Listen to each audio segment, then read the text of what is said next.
quel est l'appareil que vous avez entre les mains là? Est-ce que vous pouvez nous expliquer ce que c'est? Eh bien écoutez, c'est un objet qui coûte entre 15 et 20 euros et qui peut sauver des vies. Et qui, dans les pays où, comme désormais ça va être le cas en France, c'est devenu obligatoire, a fait diminuer par 2 le nombre de personnes qui sont décédées dans des incendies.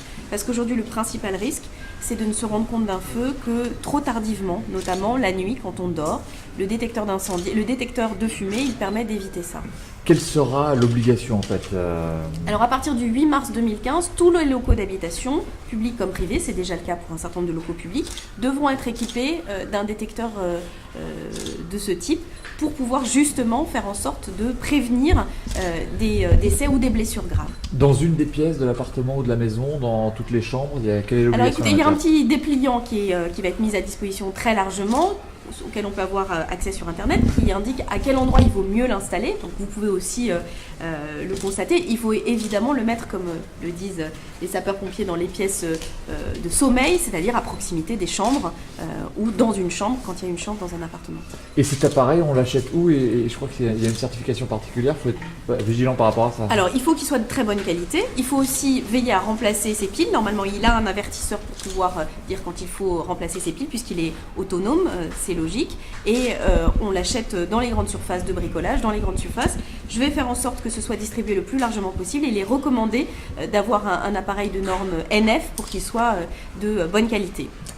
France, et depuis des années, donc, nous nous battons pour justement améliorer la sécurité incendie aux côtés de tous nos responsables politiques. Et c'est un jour important pour nous, puisque ce fire test va permettre, disons, de faire comprendre à la majorité des citoyens qu'il faut s'équiper rapidement en détecteur de fumée. Parce qu'on s'est aperçu, comme ça a été dit par le ministre, que dans des États membres où la sécurité donc existait depuis, enfin l'amélioration de la sécurité existait, on a diminué de moitié le nombre de blessés et de décès. Et quand on sait ce que représente la brûlure, c'est un drame humain et social avec des répercussions familiales qui vont durer des années.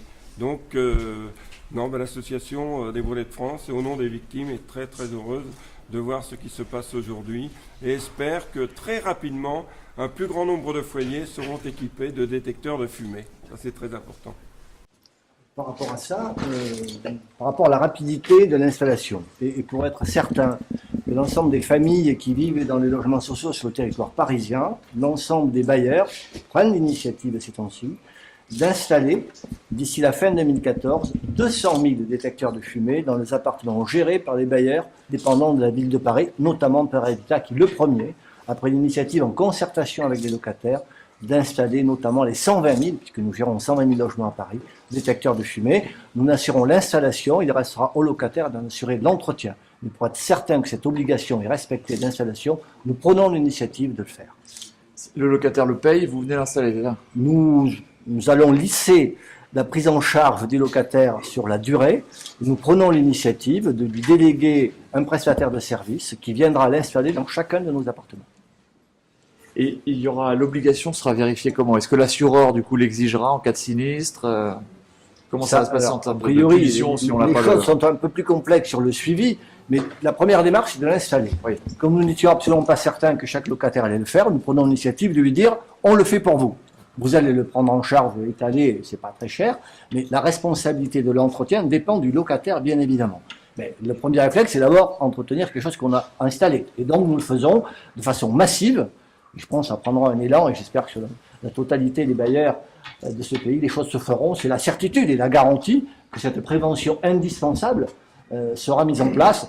Nous avons trop vécu à Paris un certain nombre de drames en matière d'incendie pour nous prenions bien évidemment ce type d'initiative qui s'ajoute d'ailleurs à une sensibilisation récurrente, annuelle, permanente que nous faisons. Nous sensibilisons déjà nos locataires par des moyens de communication directe sur les bons réflexes, attention aux bougies, attention à la poêle qui est sur le feu, attention aux cigarettes, etc., qui sont les causes les plus fréquentes d'incendie. C'est pas l'insalubrité en tant que telle, évidemment, est une cause. Mais quand on regarde les faits, y compris dramatiques, qui sont présentés à Paris, vous apercevez que ces feux-là ont été faits par des causes extérieures et non pas liées à l'état spécifique de l'immeuble. On voit bien qu'il y a des choses comme ça importantes. Oui, il faut traiter l'insalubrité. Nous le faisons bien évidemment, puisque 1000 immeubles à Paris ont été traités, je le rappelle. Et d'ailleurs, nous n'avons plus, et j'espère, nous n'aurons plus de drames comme nous avons vu. Donc celui-là. Le général Glin et je commande la brigade de sapeurs-pompiers de Paris, qui compte 8550 sapeurs-pompiers militaires, et nous couvrons le secteur de la ville de Paris et les 3 départements de la Petite Couronne.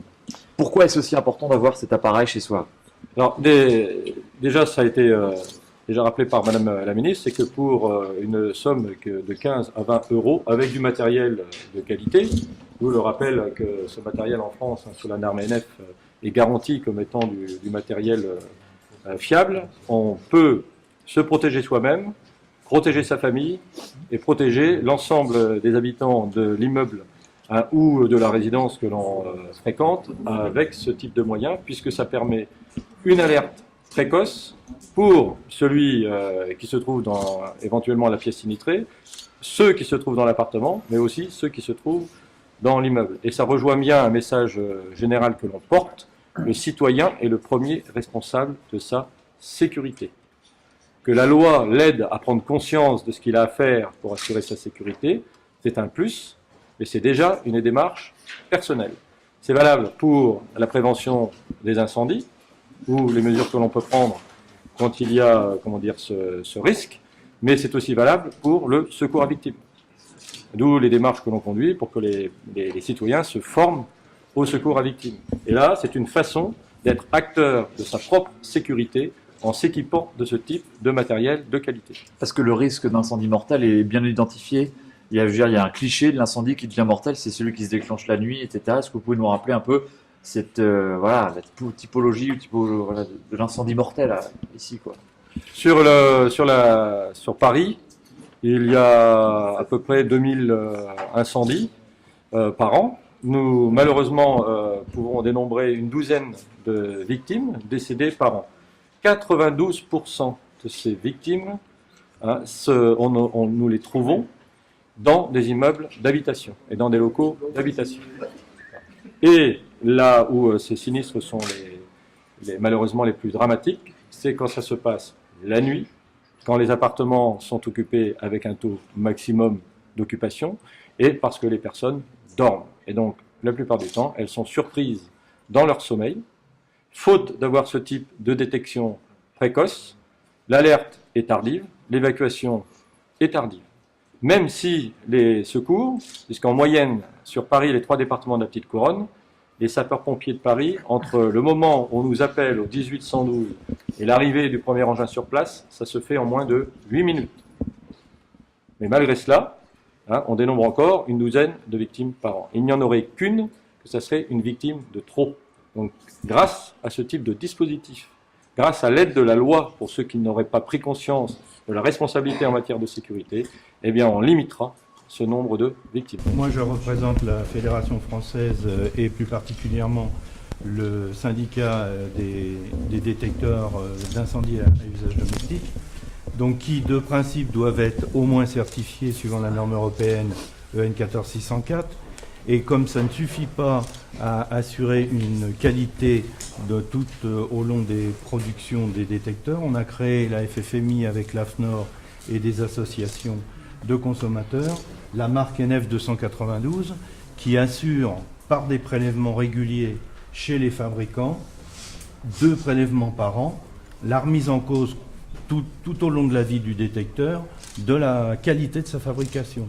Donc, pour vous équiper, achetez des produits CE, c'est sûr, mais achetez du NF 292 qui vous garantit la qualité et le suivi de la production. La Fédération française des métiers et des matériels de l'incendie, donc le GIFCID est l'un des 10 groupements de la FFMI qui couvre l'ensemble des métiers de l'incendie. Et ce qui est absolument fondamental, et je suis ravi aujourd'hui par votre présence de Madame la Ministre et du Général Glin, d'avoir cette prise de conscience que dans le contexte actuel de chasse aux normes, il est absolument indispensable sur certains domaines tels que l'incendie, qui sont quand même à l'origine de dommages sociaux et sociétaux, qu'on ne peut pas se contenter du minima. Il faut absolument avoir une vision très fine des risques encourus. Et donc la réponse que nous, industriels, portés conjointement avec le réglementaire et avec les pompiers, c'est effectivement d'avoir des produits de qualité avec des normes qui sont d'origine européenne, des spécifications qui sont adaptées aussi aux risques en France par rapport à une méthode, un matériel et une certification de qualité sans se contenter exclusivement du marquage CE, mais effectivement des marques de qualité telles que la marque NF.